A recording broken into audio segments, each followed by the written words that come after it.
오늘은 화요일 마태복음 21장 1절부터 11절까지 말씀입니다. 자, 예수께서는 이제 예루살렘에 가까이 도착하셨고요. 그래서 1절에 보면 가까이라고 되어 있고 감람산 bet박에 이렀다라고 하면서 예수께서 두 제자를 보내십니다. 여러분이 잘 알고 있는 것처럼 나귀 새끼를 가져오게 하기 위함입니다. 그래서 나귀 새끼를 가지고 오게 하라. 만일 누가 무슨 말을 하거든 주가 쓰시겠다 하라라고 되어 있습니다. 그리하면 즉시 보내리라. 이런 말씀을 통해서 우리는 알 수 있는 것은 주님이 정말로 주님인가라고 하는 부분에 대한 이 독자들, 이 글을 읽고 있는 사람들에게 마태가 이야기하고 싶은 것은 바로 그러한 것을 아시는 분이시다라는 것입니다. 여러분, 이 안다는 것은 대단히 중요합니다. 그렇죠? 우리가 살아가면서 우리 삶을 우리가 알지요. 오늘 어떤 일이 있고 어떤 사람을 만나고 또 만나는 사람에 대해서 알지만 우리는 그 아는 정보가 우리가 그 정보에 대한 확신을 가질 수 없습니다. 그러나 반면에 예수께서 아시는 것은 그것에 대한 어떠함을 정확하게 알고 있는 거죠. 나귀 새끼가 있다. 그 나귀 새끼를 가져오게 하라. 그런데 만일 누가 왜 가져가냐라고 하면 주께서 쓰시겠다라고 하라. 그러면 어떻게 된다고요? 결과가 즉시 보낸다. 예수님의 아심은 어떤 일들이 일어나는 것입니다. 예수님께서 우리를 아신다라고 하면 바로 우리에게 어떠한 일이 일어난다는 것입니다. 그러니 예수님의 아심과 그분의 행하심은 바로 주님이시다라고 하는 것을 마태는 우리에게 이야기하고 있는 것이죠. 마태는 이미 동방의 박사들이 유대인의 왕이 어디서 나느냐라고 하면서 동방박사 이방인들을 통해서 그분이 어떠하신 분인가를 어, 마태복음을 통해서 우리에게 알려주고 있습니다.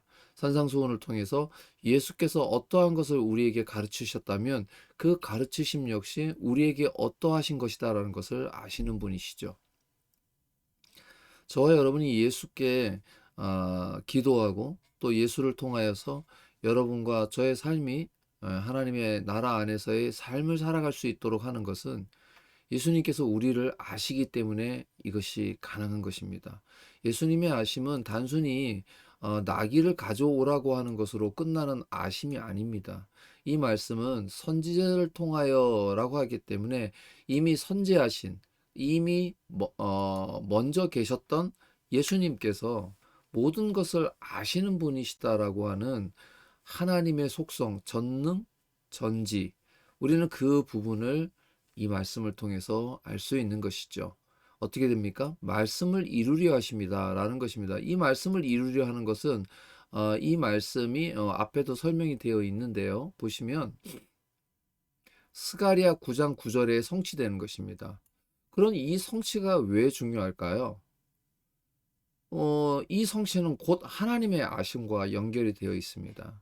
하나님께서는 시간을 초월하시는 분입니다. 시간은 우리가 속해져 있는 우리의 단위입니다.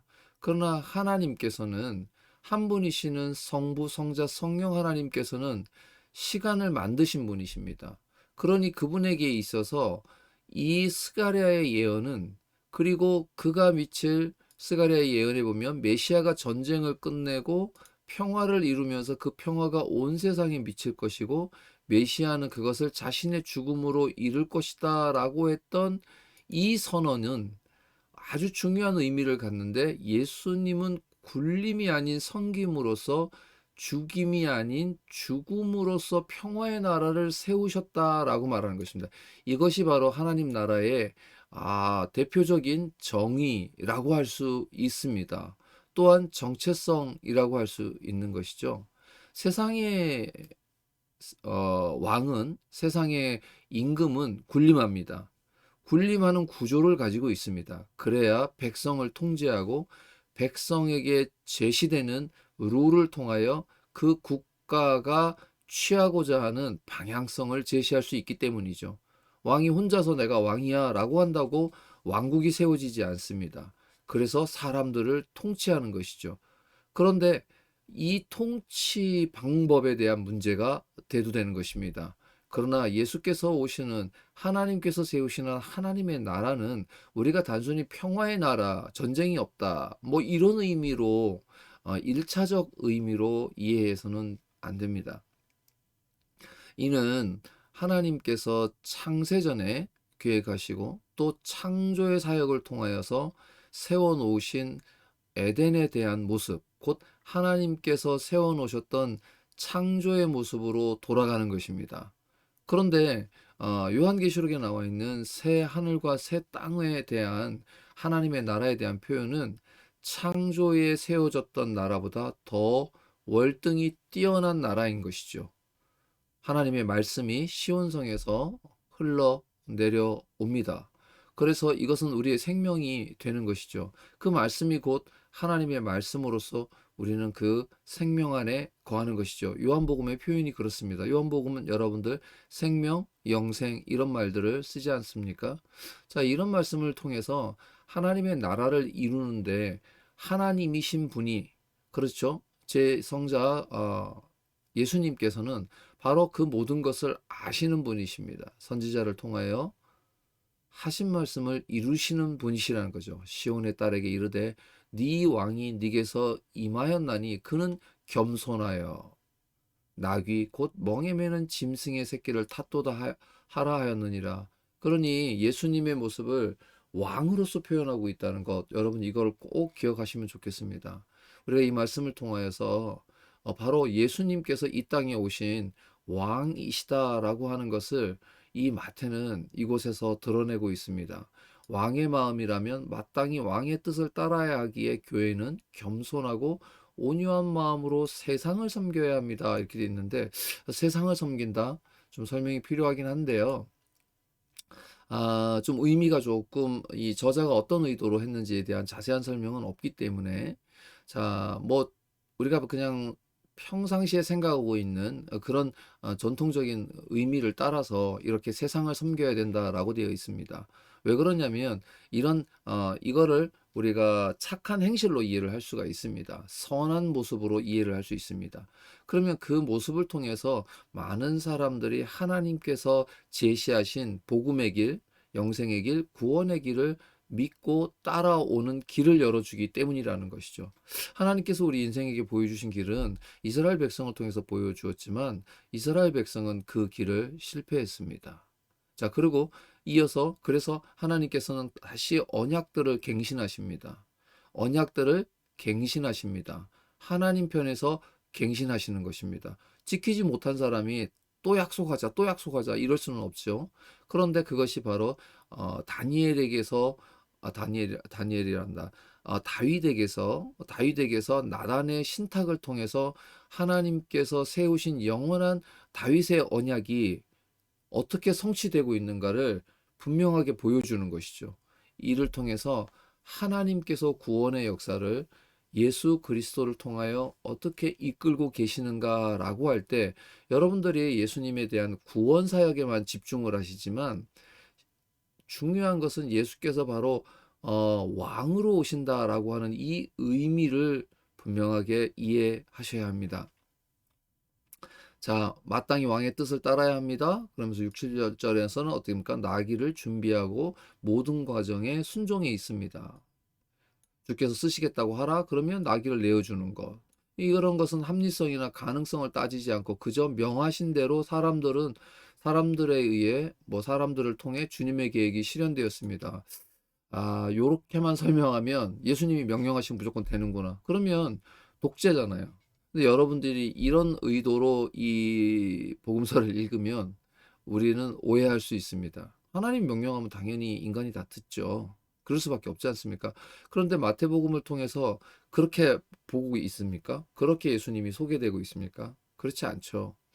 예수께서 인간들 속에서 예수님의 말을 듣고 따르는 제자들의 연약함 속에서도 그러나 나와서 불쌍히 여겨달라는 사람들의 외침 속에서도 예수를 거절하는 사람들 속에서도 이 다양한 가운데서도 이 모든 것을 아시기 때문에 하나님의 그 전지하심은 하나님의 구원 계획을 이루심에 있어서 우리 인간이 가지고 있는 자유함이죠. 그 인간이 가지고 있는 그 모든 것이 그 안에 들어가 있습니다.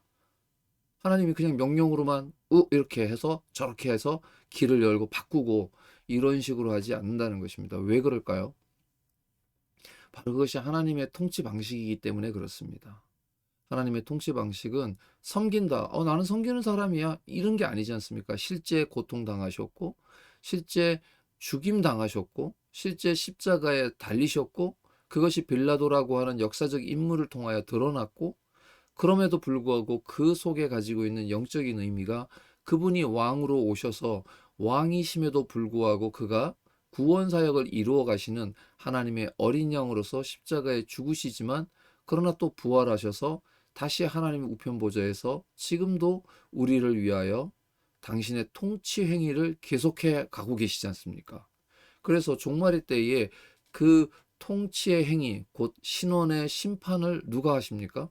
바로 어린 양이 한다라고 요한계시록에 기록되어 있지 않습니까? 이렇게 하나님의 뜻하심이 인간에게 주어진 그 모든 것을 빼앗아 버리는 형태로 일어나지 않는다는 것을 저와 여러분들이 꼭 명심해야 합니다. 명령했으니까 나귀를 새끼 아니죠. 이 나귀와 나귀 새끼가 함께 있는 것을 보게 되고 풀어서 내게 가져오라고 하는 그 말의 가장 큰 핵심은 하나님의 구원 사역이 선지자를 통하여 하셨던 말씀을 벗어나서, 그 말씀을 오해하지 마시고요. 벗어난다라는 표현은 그 말씀이 하나님 편에서 선지자를 통하여 하셨던 말씀이 오랜 시간이 지나고 나서도 어떻게 성취되는가를 보여준다면, 오늘 저와 여러분은 2000년 전에 하셨던 이 말씀이 여전히 오늘 우리에게도 성취되어 일어나고 있다라고 하는 이 시간이라고 하는 속에서 우리의 모습을 발견할 수 있어야 합니다. 우리는 시간 속에 살고 있고요. 그래서 오늘 우리는 오늘의 말씀을 듣고 오늘의 시간을 살아가는 존재입니다. 이렇게 말하는 순간 말하는 모든 것이 과거가 되어버리는 시간 속에 우리는 살고 있습니다. 그러나 시간 위에 계신 하나님은 선지자를 통하여 이루시는 말씀이 마치 오늘 이루어지는 것이 당연한 것처럼, 그리고 그것이 예수님의 입을 통하여 나간 말씀은 하나도 헛됨이 없이 모든 결과를 이루고 다시 주님께로 돌아오는, 시간 위에 계신, 시간을 만드신, 시간을 창조하신, 선재하신 이 모든 하나님의 능력이 여전히 오늘도 우리에게 동일하게 임한다는데 의미가 있다는 것입니다. 그러니 얼마나 우리가 오늘 하루의 삶이 위로가 되겠습니까? 시간에 갇혀서 시간 속에서 우리는 배회하면서 아침에 눈을 뜨고 또 새롭게 출발하지만 밀리는 길 위에서, 또는 우리 만나야 할 사람들 속에서 어깨를 부딪히고 말을 섞고 관계 속에 살아갑니다. 그러나 이 관계들 속에서 혹여나 우리의 삶에 별것 아닌 것 같은 나귀 새끼를 푸는 일조차도 하나님께서 우리를 보살피시고 우리를 이끄시는 그 말씀 가운데 있다라고 하면 얼마나 위로가 되겠습니까? 여러분이 조금 힘들고 어려운 시간들을 보낼 수 있죠. 지금의 경기적 상황이나 여러 가지 상황들이 우리를 어렵게 하고, 또 개인적인 위로받지 못하는 일들, 그리고 아픔에 또 고통 가운데 있는 분들이 때로는 우리가 그런 것들을 하소연할 때가 없을 때가 있습니다. 그럼에도 불구하고 이 말씀들은 정말로 하나님이시구나. 이분이 우리를 다스리시는 왕이시구나. 그리고 그의 눈빛과 그의 바라보는 모습이 오늘 우리에게도 마치 태양의 빛처럼 우리를 비추고 있구나라고 하는 위로를 받게 됩니다. 이것이 백성이 갖는 위로 아닙니까? 백성이 바로 나라님이 나를 살피면 그것이 백성된 자가 와, 예, 감격하지 않습니까? 성은이 만극하옵나이다 라고 하는 우리 조선식 표현처럼 그 왕조에서도 왕이 나를 살피고 있고 나에게 시선을 두고 있다라고 하면 우리는 그것만큼 위로받는 게 어디 있겠습니까? 이런 부분에서 이런 말씀을 한번 생각해 볼 수 있고요. 그래서 결국은 어떻겠습니까? 예수께서 명하신 대로 나귀와 나귀 새끼를 끌고 와서, 여기는 나귀와 나귀 새끼를 다 끌고 왔습니다. 다른 복음서도 한번 비교해 보시면 좋을 것 같은데요. 일단 여기만 보고 자기들의 겉옷을 그 위에 얹으며 예수께서 그 위에 타시니 무리의 대다수는 그들의 겉옷을 길에 펴고 다시 이들은 나뭇가지를 베고 길에 펴고 앞에서 가고 뒤에서 따르고 무리는 소리 높여서 호산나 호산나 하다. 여러분 이것은 어떤 모습이십니까? 바로 왕으로서 입성하시는 장면을 의미하고 있습니다. 이런 부분들에 대한 구약의 또 다른 여러 본문들이 있습니다만은 이 새벽 큐티 시간에 이 모든 것을 살피기는 어려운 면이 있습니다. 어쨌든 이렇게 해서 갈릴리에서 오신 메시아의 오심과 찬송하는 노래 예수님을 환영했습니다. 여러분 이거는 환영 정도가 아니죠. 그렇죠? 메시아에 대한 오해가 있지만 예수님을 다윗의 자손 그리스도로 알고 그에 합당한 경배를 드렸다. 오해는 있다. 이게 오해죠. 예. 그러나 이 말씀을 통해서 우리는 오해를 바로잡아야 합니다. 예수님께서 오늘 저와 여러분을 위한 구원사역, 십자가에서 죽으심에 대한 우리는 지나친 십자가의 죽으심 구원에만 집중하는 나머지 이분이 어떤 분이신가를 잊어버릴 때가 있습니다. 이것은 이들이 가졌던 오해와 크게 다르지 않습니다. 예수님은 이 땅에 왕으로 오셨습니다. 그래서 마태는 동방박사들이 왕이 어디 계시느냐? 우리가 그분께 경배하러 왔다. 우리는 그분께 경배하는 이유가 바로 이곳에 좌정하사 우리를 다스리소서라고 찬양하는 것처럼 왕으로 오신 그 예수께서 겸손이라고 하는 여기 있죠? 겸손이라고 하는 바로 스가랴의 메시지를 따라서 평화의 시대가 어떻게 이루어지는가?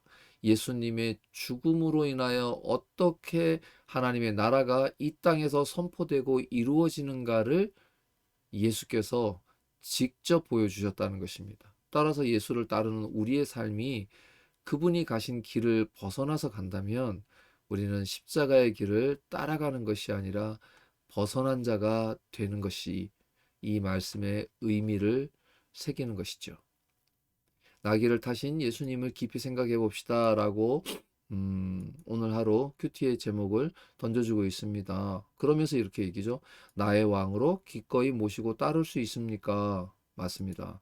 여러분 하물며 나귀를 가진 자에게도 예수 그리스도의 통치의 영역이 미쳤다면 당연히 제자된 저와 여러분의 삶에도 예수님의 통치, 예수님의 권위, 예수님의 명령이 미쳐야 하는 것은 당연한 것 아니겠습니까? 이 말씀이 새벽에 여러분과 우리 모두에게 용기가 되었으면 좋겠습니다. 예수께서 예루살렘에 들어가시니 온 성이 소동하여 이르되 이는 누구냐거늘 무리가 이르되 갈릴리 나사렛에서 나온 선지자 예수니라. 표현이 재밌죠? 예수를 어떻게 소개하고 있습니까? 선지자. 여러분 예수의 세 가지 사역을 신학적으로 선지자, 왕 이렇게 표현을 합니다. 그리고 또 하나가 제사장이죠. 자, 이런 부분들의 세 가지 직을 의미하는데 선지자라고 표현을 하면서 사람들의 오해는 예수를 선지자, 이사야, 엘리야, 또 지금 당대에 활동하고 있는 요한 이런 모습으로 기억되고 오해되고 있다는 것입니다. 정말로 그렇습니까? 오늘 우리가 예수님을 나의 구주로 믿는 것 좋습니다. 그러나 세상의 구주, 세상의 만왕의 왕으로 예수님을 알고 믿는 것은 우리의 믿음의 문을 조금 더 여는 과정 속에 있습니다. 여러분들이 이 말씀을 통해서 마태가 오늘 우리에게 전해주고자 하는 이 말씀이 바로 시간을 초월하시고 그래서 왕이신 그분의 명령을 따르는 그 나귀와 나귀 새끼를 내어주는 사람의 그 순종이 오늘 우리도 예수의 통치 아래 있다면 오늘 우리의 삶 가운데서도 마태복음 앞서서 보여주셨던 산상수훈이라든지 또 예수께서 그 길 위에서 가르쳤던 말씀들이 여전히 우리의 삶을 통치한다면 저와 여러분은 예수를 따르고 있는 제자에 속했다라고 말씀드릴 수 있겠습니다. 오늘 이 아침에 여러분 이 말씀이 저와 여러분에게 큰 위로가 되시기를 소망합니다. 감사합니다.